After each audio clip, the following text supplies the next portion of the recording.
Bupati Tasikmalaya dan seorang calon legislatif DPR RI Dapil Kabupaten Tasikmalaya Sabtu siang dipanggil Panwaslu. Keduanya diduga telah berkampanye sebelum waktunya dan membagi-bagikan uang kepada warga.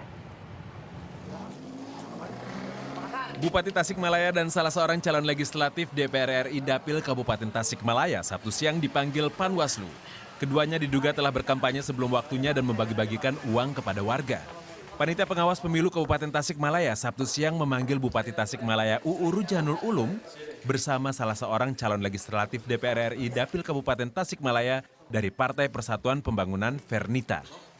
Pemanggilan kepala daerah dan calon anggota DPR ini terkait kegiatan Jalan Sehat pada 24 Februari lalu. Di acara tersebut keduanya diduga telah mencuri start kampanye. Mereka diperiksa secara tertutup selama 2 jam dan dicecar 8 pertanyaan.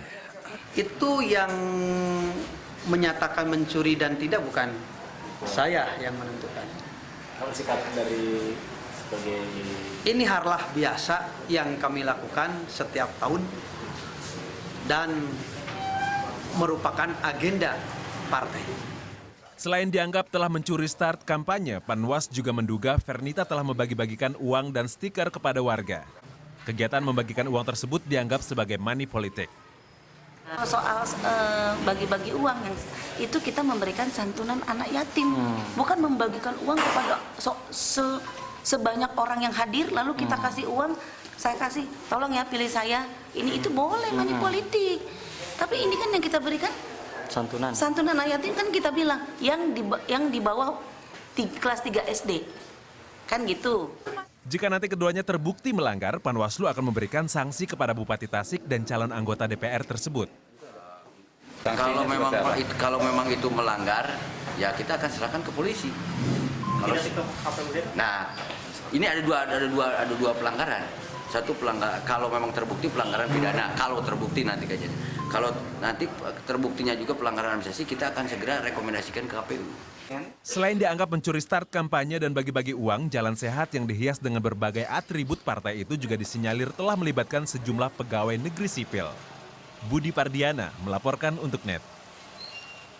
Dan informasi sedikit terkait dengan iklan kampanye, bahwa ternyata iklan kampanye dibolehkan maksimal itu adalah 10 kali tayang dengan durasi maksimal 30 detik per hari untuk televisi ini. Kalau kita berbicara TV, ya? kalau kita berbicara tentang stasiun televisi dan 60 detik adalah untuk radio. Jadi harus sangat diamati sekali. Tapi ternyata untuk terkait dengan pelanggaran iklan berkampanye seperti tadi kita lihat, sebenarnya kan katanya hanya menyantuni anak yatim di bawah kelas 3 SD gitu, dan tapi ternyata ada membagikan stiker juga di setelah santunannya itu. Nah itu dia kan yang dilakukan pelanggaran. Jadi ternyata kemarin Bupati Tasik ini terkena 4 macam pelanggaran, 4 macam pelanggaran. Apa saja? Yang pertama itu adalah berkampanye di luar jadwal. Yang kedua dugaan mobilisasi PNS dan anak kecil. Jadi ketahuan sang Bupati Tasik ini sedang berbincang-bincang dengan anak-anak kecil, diambil fotonya, pokoknya merangkul anak kecil lah gitu, anak-anak sekolah.